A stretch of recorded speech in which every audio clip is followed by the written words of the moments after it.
আসসালামু আলাইকুম। খুবই দুঃখজনক একটি ঘটনা ঘটছে গতকালকে, যে বিমান দুর্ঘটনায় এই পর্যন্ত 27 জন মারা গেছে এবং 78 জন প্রায় চিকিৎসাধীন আছে। আর আমাদের দেশের রাজনীতিবিদগো একটা জিনিস বুঝি না, যে কোন সময় কিভাবে চলতে হয়। সেই জিনিসগুলোই তাকে বুদ্ধি জ্ঞান হয়তো কম। কারণ যে একটা দুর্ঘটনা ঘটছে, আমাদের বাংলাদেশে এমনি জনসংখ্যা বেশি এবং হসপিটালে জায়গা কম, সেখানে হয়তো সীমিত লোক যাওয়া দরকার, সেখানেও তারা দল বেঁধে তাদের হসপিটালে যাইতে হয়। আর আমাদের দেশ এরকম একটা হয়ে গেছে যে চামচা ছাড়া নেতারা চলতে পারে না। আর তারা বলে যে না, আমাদের দেশ অনেক উন্নত। এই সমস্ত আমাদের দেশে যারা রাজনীতি করে, এদের বিদেশে এনে নেতাদের পিছনে ঘোরানো দরকার, যে এরা কিভাবে রাজনীতি করে আর আমাদের দেশে মানুষ কিভাবে রাজনীতি করে।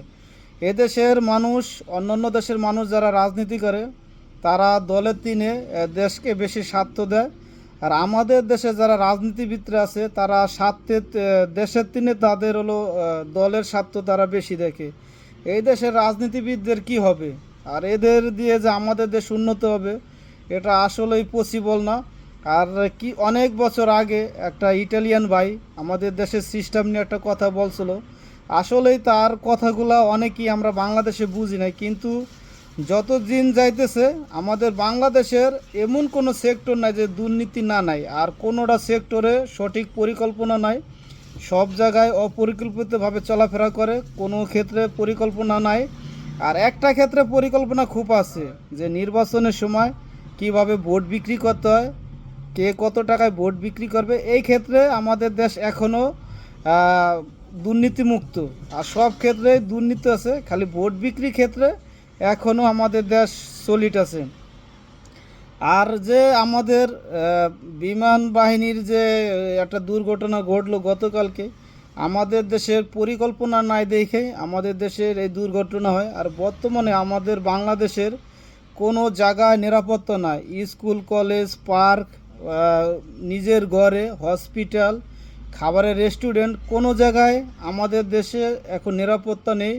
কারণ সব জায়গায় প্রতিদিনই হয়তো কম বেশি দুর্ঘটনা ঘটতেছে।